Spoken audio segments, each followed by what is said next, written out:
민수기 35장 22절부터 34절 말씀 후반부 우리가 오늘 묵상합니다. 어저께 이야기가 되었던 도피성과 관련된 이야기가 오늘도 진행이 되고 있습니다. 살인죄를 범한 경우에 또 도피성에 어떤 사람이 또 피할 수가 있고 그에 관련되어서 그 살인이 과연 정말 우발적인 것인지 아니면 고의적인 것인지에 따라서 거기에 맞춰서 이렇게 그 판결을 하는 그런 말씀입니다. 이들은 계속해서 우리가 보고 있지만 모압 평지에 있었습니다. 약속의 땅을 바라보고 있고 하나님께서는 모세를 통해서 그들이 이제 앞으로 약속의 땅에 들어가서 어떻게 땅을 분배할 것이고 또 각 지파들이 어떻게 그것을 제비 뽑아서 어떻게 살 것이고 더 나아가서는 레위인들은 또 어떻게 그 모든 12지파에서 골고루 흩어져서 살 것이고 또 거기에다가 또 도피성을 동쪽 요단강 동쪽과 서쪽에 각각 3개씩 설치를 할 것이며 거기에 따라서 어떻게 그들이 정말 거룩한 삶을 살아야 되는지를 계속 말씀해 주고 계십니다. 어떻게 보면은 정말 새로운 출발을 하는 그런 이스라엘 백성들에게 하나님이 정말 자세하게 그들이 이 약속의 땅에 들어가서 정말 하나님의 그 정말 축복의 땅, 적과 꿀이 흐르는 땅. 지금은 가나안 족속들이 살고 있어서 정말 죄악으로 물들어 있는 얼룩져 있는 그 땅. 그래서 그 땅이 그 거민을 토해내는 그런 상황이죠. 그래서 하나님께서 그들을 이제 진멸하시고 그 땅에 이 이스라엘 백성들을 심으시고 거기에서 정말 하나님께서 원하시는 그런 삶을 정말 온전히 살기를 너무나 소원하시는 그런 하나님의 뜻을 우리가 다시 헤아려 봅니다. 그렇지만 그 땅에서 일어나지 말아야 되지만 그래도 정말 사람들이 또 모여 살기 때문에 그런 정말 엄청난 죄악들이 자행될 수가 있고 그렇게 되면은 그 땅이 오늘 말씀처럼 더러워지기 때문에 피로 더럽혀지기 때문에 또다시 얼룩져지기 때문에 하나님께서 그것을 정말 이렇게 단도리 하시는 말씀이죠. 자, 그러면서 오늘 이 말씀에서 이제 2가지 종류를 얘기하십니다. 우발적인 살인죄를 범했을 경우는 어떻게 하고 또 고의적으로 했을 때는 어떻게 하냐 그런 이야기를 어저께 이어서 말씀을 하십니다. 먼저 악의가 없이 우연히 우발적인 사고로 사람을 죽였을 경우는 어떻게 해야 된다고 말씀하십니까? 그때는 그 친자와 보복하는 자들을 이렇게 만나게 해서 그 회중이 규례대로 판결을 하라고 얘기합니다. 그렇죠? 일단은 그런 우발적인 살인한 자가 도피성으로 피한 상황이죠. 피하기 전에 그 보복하는 자를 만나서 죽임을 당할 수도 있지만 정말 걸음하다 살려라 그러고 도망가서 도피성에 숨어 있습니다. 이제 그러나 계속 있을 수도 없고 그렇죠. 이제 때가 되면은 이제 재판을 받게 하는 것이죠. 그래서 그 친자와 피를 보복하는 자 간에 그 중간에 이렇게 회중이 있어서 그들을 판결하게 합니다. 아무래도 쉽지 않겠죠. 그 살인의 그 의도를 동기를 파악하기 위해서는 이런저런 여러 가지 정황들과 또 증언을 또 들으면서 판결을 해야 되겠죠. 어저께 하나님께서 말씀하신 대로 분명히 어떤 무기를 가지고 어떤 도구를 가지고 사람을 쳐 죽였다면은 그 사람은 분명히 죽어야 되지만 악의가 없이 우연히 돌발적인 사고를 통해서 충분히 할 수가 있는 거겠죠. 그런 일이 벌어질 수 있으니까 이야기를 잘 들어보고 판결을 하라고 얘기합니다. 그래서 이 사람이 정말 이렇게 우발적인 사고였다라는 것이 판결이 되면 이 살인자를 보복하는 자의 손에서 건져내서 도피성에 가서 피할 수 있도록 거기서 거하게 할 수 있도록 죽음을 모면하게 하는 그런 판결을 하라고 말씀을 하십니다. 의도가 없이 정말 우발적인 사고를 통해서 그런 살인죄를 지은 사람은 그 생명을 보존하게 하는 하나님의 그런 조처를 볼 수가 있습니다. 여기서 회중이라고 얘기했는데 아마도 이제 그 지역에 아니면은 그 성읍의 장로들을 얘기하겠죠. 우리가 민수기 11장 앞에 보면은 하나님께서 모세가 너무나 혼자서 하기 힘듭니다. 그랬을 때 70인 장로를 하나님의 영을 부어서 세우지 않으셨습니까? 아마 그런 전통이 계속 내려가서 아마 그 성읍의 어떤 장로들이 이렇게 어떤 판결을 하는 것으로 우리가 볼 수가 있겠습니다. 자, 근데 그렇게 생명은 보존하지만 그 사람은 그 도피성에서 계속 어떻게 보면 유배 생활을 하는 거나 마찬가지죠. 그렇죠? 그래서 그 도피성에서 나오면은 그 생명을 보존할 수가 없어요. 그렇죠? 밖에 도피성에 나가서 다니다가 그 피해를 보복하는 자를 만나게 되면은 그 사람이 그 사람을 죽여도 전혀 문제시 되지 않기 때문에 그 사람은 도피성에서 나가면 안 됐습니다. 그러니 마치 감옥 같겠죠. 그렇죠? 그 도피성이 얼마나 크겠습니까? 가족들과도 단절되고 자기의 일상의 모든 삶과의 그런 사람들과의 모든 관계가 다 단절되고 자기의 꿈과 모든 것이 다 단절되지 않았겠습니까? 그냥 살아있을 뿐이죠. 그렇죠? 도피성에서 뭘 하겠습니까? 그러니까 너무나 정말 안타까운 그런 인생을 그가 살게 돼요. 언제까지요? 대제사장이 죽을 때까지. 대제사장이 자기 인생에서 안 죽으면 그냥 평생 거기서 그렇게 살다가 죽어야 돼요. 근데 대제사장이 죽게 되면 그는 대제사장의 죽음을 통해서 그게 자연사든 어떤 그런 하여튼 어떤 상관없어요. 그죠? 대제사장이 죽게 되면 그것을 통해서 사면을 받게 돼요. 신기한 제도입니다. 그렇죠? 대제사장이 죽게 되면 이 사람의 죄가 같이 사해지고 그러면은 그 사람도 자기의 소유의 땅으로 돌아가서 새로운 출발을 할 수 있게 하나님께서 길을 열어주셨어요. 여기서 우리는 복음을 봅니다. 그렇죠? 대제사장 되시는 예수님께서 멜기세덱의 반차를 따라서 아론의 제사장으로부터 안 되니까 하나님께서 새로운 한 제사장을 세우셨어요. 그렇죠? 그래서 멜기세덱의 반차를 따라서 대제사장을 세우신 그 그리스도를 통해서 그의 피를 통해서 그의 죽음을 통해서 이렇게 놀랍게 정말 살인죄를 지어서 유배 간 것과 같은 그렇죠? 그렇게 인생이 완전히 격리된 그런 죄인들에게 새로운 출발을 주셨습니다. 그래서 우리에게 산 소망이 되었습니다. 히브리서 5장부터 10장까지 그 얘기 아닙니까? 그것의 그림자를 볼 수가 있습니다. 결국 그래서 하나님께서는 이 살인죄가 아무리 우발적인 사고라 할지라도 그 처벌을 굉장히 엄중하게 하시는 것을 볼 수가 있어요. 그렇죠? 생명은 부지하지만 거의 무기징역과 같은 그런 인생을 살게 하시는 거죠. 근데 고의로 했을 경우는 어떻게 되냐 이거죠. 그런 경우는 어저께 말한 대로 그렇죠. 그 사람은 도피성에 숨어도 끄집어내와서 그 사람은 거기서 처벌을 받게 하셨습니다. 그런 과정에서 하나님께서 신중을 기하게 하기 위해서 한 사람의 증인의 말을 가지고는 하지 말으라고 말씀하십니다. 그렇죠? 오늘 말씀하시죠. 우리가 신명기 17장 6절에 보면은 두 사람 이상, 두세 사람의 증언의 말을 듣고서 판결을 하라고 분명히 말씀을 하세요. 어떤 때는 작당을 해서 그렇죠. 여러 사람이 정말 이렇게 잘못한 그런 위증을 해서 사람을 죽일 수도 있겠죠. 그렇죠? 그런 것을 악용할 수도 있겠지만 하나님께서는 분명히 말씀해 주셨어요.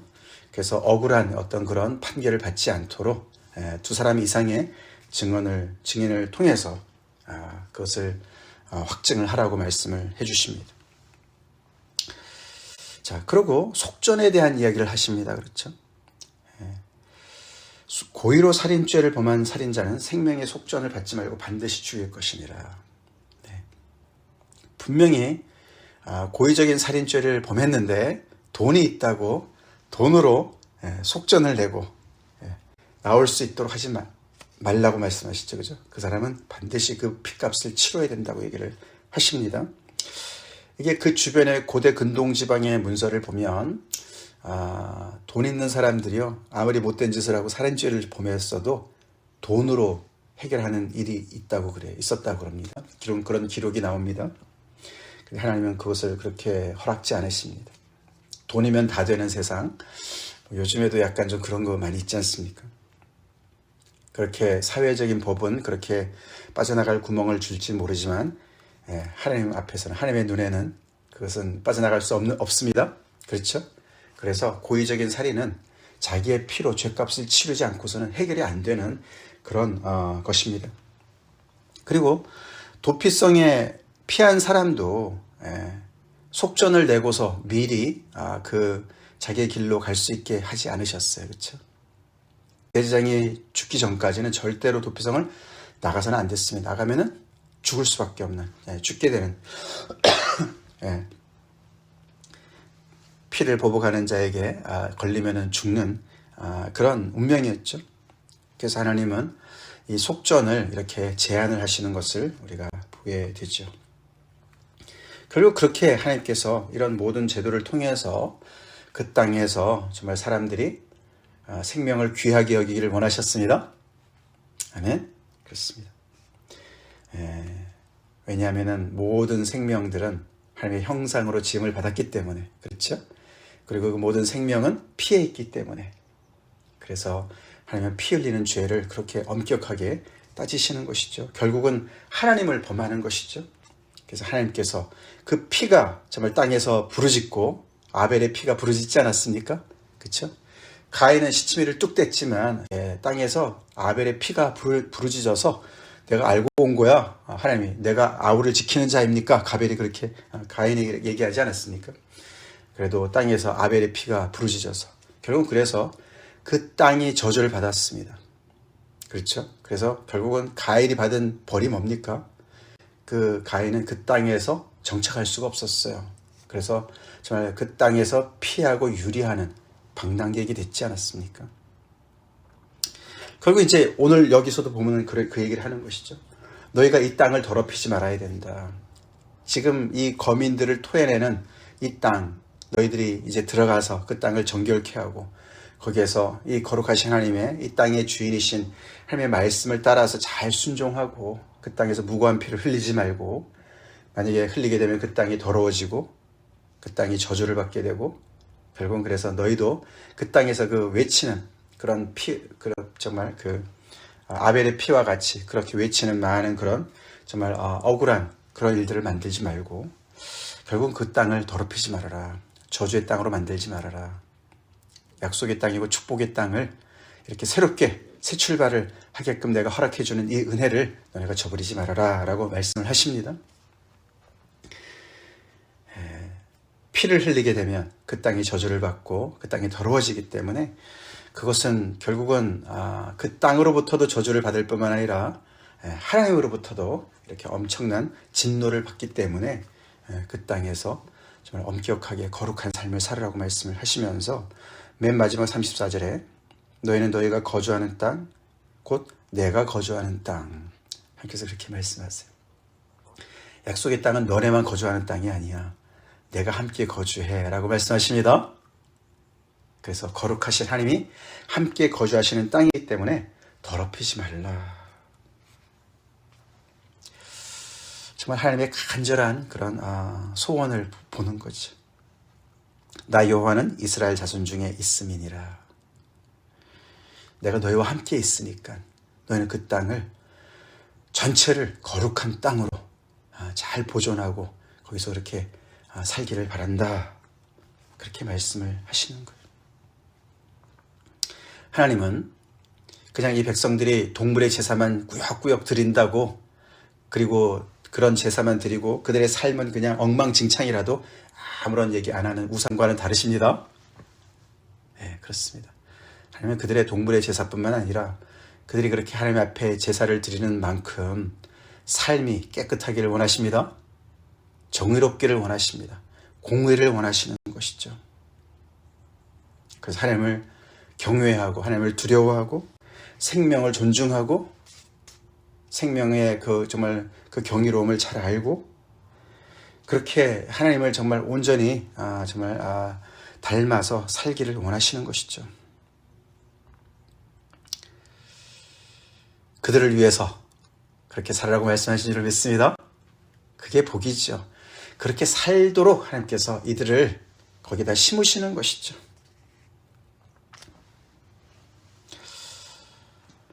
오늘 이런 말씀을 통해서 우리는 다시 한번 죄는 정말 엄청난 결과를 초래합니다. 그렇죠? 예, 고의적인 살인은 당연히 정말 직결 심판의 그런 대상일 뿐이죠. 그러나 이렇게 우발적인 그런 어떤 사고를 통해서 살인을 저질렀다 하더라도 그것에 대가가 있어요. 그렇죠? 물론 생명은 보존할 수 있어도 도피성에서 정말 이렇게 지내야 되는 그런 상황을 우리가 보게 됩니다.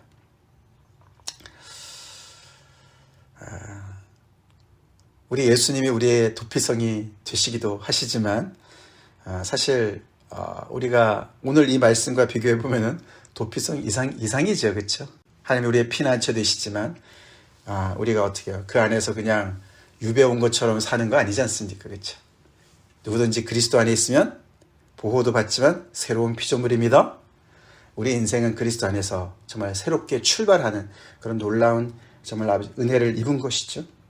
다시 말해서 우리는 그리스도 안에 들어가서 도피성을 통과해서 우리는 우리의 소유의 땅으로 우리의 원래의 모습으로 새 출발하는 은혜를 동시에 입지 않았습니까? 그런 은혜를 입은 우리가 있는 그곳이 바로 거룩한 땅이고 하나님 우리를 통해서 그 더러워진 땅을 회복하기를 원하십니다. 예수 믿는 사람들을 통해서 정말 그 땅이 온전히 하나님의 기업으로 회복되기를 원하시지 우리가 있으면서 그 땅을 더럽혀서는 절대 말이 안 되죠. 그렇죠? 말이 안 돼요. 그렇죠? 가나안 땅의 그 거민들을 몰아내신 그 목적이 그 땅을 더럽힌 그 땅에 정말 모든 그런 정말 그 땅이 정말 그들을 토해낼 수밖에 없는 그런 죄악으로 관영한 그런 사람들이었기 때문에 몰아내셨는데 이스라엘 백성들이 하나님의 백성들이 그 땅에 들어가서 비슷한 삶으로 타락한다면 그게 말이나 되냐 이거죠. 우리 예수 믿는 사람들 거룩하신 하나님을 닮아서 거룩한 삶을 살아야 됩니다. 내가 거룩하니 너희도 거룩하라. 우리가 가는 곳마다 정말 이 죄가 사라져야 될 줄로 믿습니다. 떠나야 될 줄로 믿습니다. 아멘? 아멘. 그렇습니다.